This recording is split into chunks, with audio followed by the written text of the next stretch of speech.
Everyone thinks the silence of space is metaphorical, but here's what kills you. Fire in microgravity burns quiet and blue and spherical, and by the time you see it clearly, the smoke has already filled the spaces you can't see. The alarm is screaming in the HAB module, and your hand is already reaching for the fire extinguisher because that's what 15 years of Earth-based fire drills taught you to do. Except everything you know about fire is wrong up here. You're staring at the equipment panel, and there's no column of smoke rising to the ceiling. There is no rising. Rising requires gravity, and you don't have any. The combustion products are forming an expanding sphere around the heat source, spreading omnidirectionally through the recycled air, invisible until the entire module is contaminated.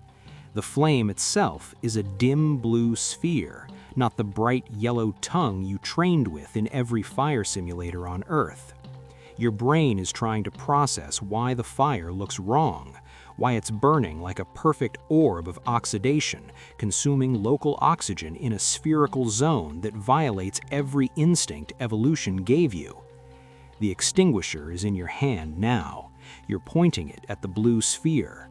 This is the moment that kills you. On Earth, convection creates a flame structure you understand. Hot gases rise, smoke billows upward. You spray suppressant at the base, the flames climb up. You chase them up, you stay low where the air is breathable. In microgravity, there is no up. Hot gases don't rise because buoyancy requires gravity, and buoyancy is what moves hot air. The fire burns in a spherical oxidation zone, consuming the 21% oxygen in the immediate vicinity until it reaches 6 to 10% and self-extinguishes, unless your ventilation system keeps feeding it fresh air, which it does, because the ventilation system is what keeps you breathing, and it runs constantly, and right now it's turning your life support into a combustion air supply network. You squeeze the trigger. Halon or carbon dioxide, doesn't matter which, the suppressant particles disperse in every direction simultaneously. On Earth, 40 to 60% of the room volume gets contaminated, and smoke rises, so you duck and you breathe and you get out. Up here, 100% of the cabin volume fills with fire suppressant chemicals and combustion products. You can't escape by ducking. There is no clean air near the floor because there is no floor in any meaningful sense. Every breath pulls particulates into your lungs. The contamination spreads through the ventilation ducts faster than the fire itself ever could, carrying toxic particles to modules you haven't even entered. You just turned a localized electrical fire into a habitat-wide poison gas event. The actual procedure is this. First action is shut down ventilation to the affected module.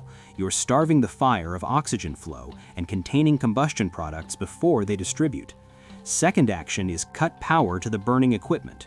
Most fires in microgravity self-extinguish when local oxygen depletes because convection isn't replenishing the oxidizer. You wait 60 to 90 seconds for ventilation shutdown in ISS modules. The blue sphere dims. The combustion zone consumes its available oxygen and dies. If the fire persists after power cut, only then do you use the extinguisher, and you accept what that means. You're contaminating the entire module. Crew evacuates and seals the section.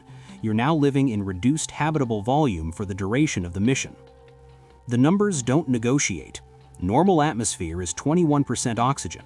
Most fires self-extinguish between 6 and 10%.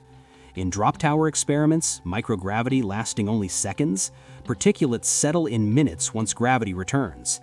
In sustained microgravity, particulates hang in the air for hours to days. On Earth, smoke detectors mount on ceilings because hot gases rise. In space, detectors live inside the ventilation system because that's the only place air moves predictably. The ISS systems are designed to stop all ventilation on smoke detection, not just to limit fire propagation, but because ventilation is the propagation mechanism. The air that keeps you alive spreads the poison uniformly. Here's the irony that should terrify you. Under increased oxygen concentrations, materials that won't burn on Earth ignite readily in microgravity. Flame spread rates in forced airflow, the nominal 6 to 20 centimeters per second of cabin ventilation, can exceed Earth normal propagation speeds. Your life support system provides both the oxygen and the convective flow that Earth fires get from buoyancy. You engineered a habitat that breathes for you, and in doing so, you built a combustion optimization system. Every duct, every fan, every circulation loop is a potential fire propagation pathway. The same forced airflow that prevents carbon dioxide buildup also prevents fires from self-extinguishing through local oxygen depletion. You're living inside a machine that turns small fires into distributed contamination events. The Skylab experiments in the 1970s observed flame extinguishment when airflow was terminated.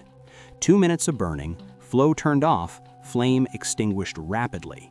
The protocol hasn't changed because the physics hasn't changed. Convection requires gravity. Combustion requires oxygen. In microgravity, you control combustion by controlling airflow because airflow is the only convection you have. The tests proved that oxygen depletion within confined volumes drives self-extinguishment even when leak paths exist, because positive pressure from combustion products inhibits fresh oxygen from replenishing the burn zone. The fire suffocates itself if you stop feeding it. But your instinct says fight the fire. Your training says grab the extinguisher. Your hindbrain, optimized for savanna and gravity and smoke that rises, says spray the flames. And if you listen to those instincts, you fill your habitat with particulates that won't settle, that ventilation systems will distribute to every module, that you'll be breathing for days while your scrubbers work overtime trying to filter what you've just released. You traded a fire that might have self-extinguished in under 2 minutes for contamination that renders sections of your station uninhabitable. The fire burns blue and spherical and quiet. You shut down ventilation, cut the power, seal the module. You watch the dim sphere consume its oxygen and die. You don't fight it, you suffocate it. And then you live in a smaller station than you launched with, because that module is contaminated with combustion products and particulates that hang in microgravity like a toxic fog. Physics is patient. Your biology is not optimized for this environment. The silence of space is literal, and so is the fire that burns without the flames you recognize, spreading through the air you breathe, turned into a habitat-wide threat by the very systems keeping you alive.